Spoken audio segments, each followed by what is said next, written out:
I've researched this subject. The total time has been about 10 minutes. I have zero skill knowledge on the subject. This is a vitamin D3, vitamin D, out of home bargains, 2,500 international units, high strength. It's £1.89 I think it was, and I just wanted to show you it because when I looked in Asda and Tesco and that, the vitamin D they were selling was about £8, £9. I think a lot of other stores have got it around about the £1.89, £2 range, like BM stores or Poundland. I would check those places first. I just wanted to show you it because, well, it's high strength as well, 2,500 international units. I think that's about 60 micrograms, I'm not sure. You'll need to check that. It's one of those things where they use two types of unit to describe it. But I'm just going to ramble now. It's 180 tablets as well. It should be cheap, vitamin D, but a lot of stores seem to be really expensive, although I think you may usually take it with vitamin K or something, and a lot of them are adding that and saying, see, you're getting these two for £8, £9, but I think really you just want to, if there's that big a price difference, you just want to get the cheap one, I think. The other thing about vitamin D, I think there's two types, D2 and D3, but for humans I think D3 is meant to be the really the type that we use. I think it's from animals, I'm not sure about that, you'll need to check. The rest of what I say is going to be a ramble about vitamin D3. Yeah, the reason I picked this up is because I saw, well, two things. I saw a Scottish government advert saying that people in Scotland should take, during the winter months, 10 micrograms a day as a supplement. And I thought that's really surprising for a government to say that, because they're usually about 100 years behind with these things, because I don't think they even added folic acid to bread so that pregnant women wouldn't have problems during pregnancy because of a folate deficiency. I don't think they did go through with that, they might have, but folate is a vitamin B type. It's a type of vitamin B. There's a few vitamin Bs. But in the case of vitamin D, I was just surprised that a government would say that, you know. So that was the first thing that made me draw. Because if a government's saying it, then it must be quite a big deficiency. Apparently vitamin D is quite hard to get through the diet, and most people get it through the sun. It's the sunshine vitamin. You get it. The sun stimulates your skin and creates vitamin D. And I think actually, someone said, I think you can see this in babies, if maybe they start going quickly red, not from sunburn, but that's maybe the vitamin D getting metabolised. Don't quote me on that, I don't know if that's true, but anyway, back to vitamin D. Yeah, in the diet it's quite hard to get. Apparently it's mostly from very oily fish and maybe very dark green veg, but apparently most people get it through the skin from the sun. So if you're not out in the sun a lot, or during winter in the north where you don't get a lot of sun, you know, there must be a chance that you're maybe not getting as much as you would want. But also, personally, I think we should all test for vitamin D. You know, a blood test. I think that's what we should do, but that's not the culture. We've not got a culture of doing things like checking for vitamins and mineral status. I mean, I think we should do that for most, but especially vitamin D. It should be something you should be testing for at stages of your life, but it's just your health system's not set up that way to check you for. It's only like horse races, racing horses and stuff like that. They get checked to make sure they're fine, you know.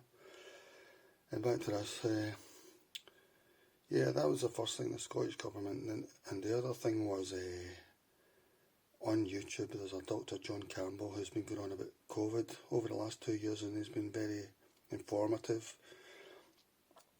But he's been going on about vitamin D as well. He's been saying,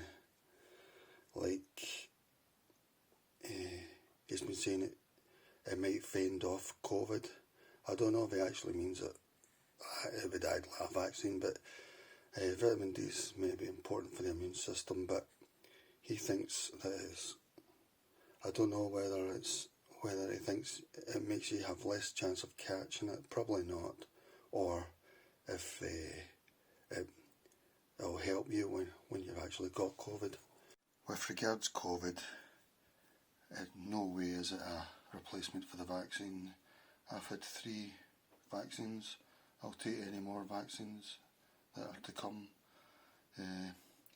It's just meant to be something that we might be deficient in, so that would be the reason for taking it, and it's important for the immune system. But he's always gone on about it over the last 2 years, and he even had that Tory MP on his show, who I'll try and remember, Mr. Davis. Yeah, Mr. David Davis, Tory MP, who tried to become leader around about 2008. David Cameron won that leadership, and he recently told Boris Johnson to resign. He's a sort of maverick guy, but he's a sort of very old-style Thatcherite type. He was on Dr. John Campbell's show, you can see it on YouTube, and he was saying the government should check out vitamin D. So for someone like him, who I consider, sort of, no nonsense, he would call it, for someone like him to be mentioning vitamin D, again, it makes me think, well, maybe you should be looking at it, But, yeah, I mean, the Scottish Government are saying 10 micrograms, which is about 400 international units. And you can see Dr. John Campbell, I've not checked these again, so you need to double check them to make sure I've got them right. He's talking about 4,000 international units, and 2 other doctors I respect, Dr. Michael Murray and Dr. Mark Hyman. They're now sort of natural doctors. They don't really deal with they've moved away from mainstream medicine, and they try and improve things by, well, I would say logic, but with vitamins, minerals, herbs and stuff like that, see if there's natural ways. They're both American. Dr. Michael Murray, Dr. Mark Hyman, they've both, I checked them for vitamin D. I checked them because I respect their opinions, so I checked them for vitamin D, and yeah, they're talking about, I can't remember, 2,000 international units and all this. And I think they were actually saying it's the most likely vitamin that you'll be deficient in, probably because you're getting it mostly from the sun through your skin. So I would say, like again, it'd be better testing, because Dr. John Campbell, he's been taking big doses through the COVID years, and when he actually done a vitamin D test, he was low, even though he was taking, 10 times higher than the recommended amount you're meant to get daily. So it just goes to show you, even if you're taking high doses, you might be low, but it's a fat-soluble vitamin, which means it gets stored in your fat. You could, in theory, become toxic if you take too much over, well, it would be weeks and months, probably. But you've got to keep that in mind. It's not a water-soluble vitamin like most of the B vitamins and vitamin C, where you just urinate it, any excess out. With fat soluble, it gets stored, so you've got to check that, but you've got to keep it in mind. But it's unlikely, it's probably more likely people are deficient. So I've just started taking vitamin D. I've only been taking it for a week or two, but I just wanted to show you. So I've read that you should take it with vitamin K, but I'm not bothering with that at the moment. I just wanted to show you that Home Bargains are selling it for $1.89. This is 180 tablets.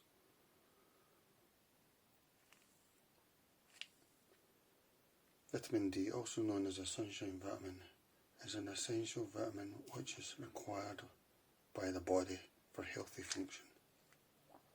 Some vitamin D is obtained through the diet, however the majority is synthesized by the body through exposure to sunlight.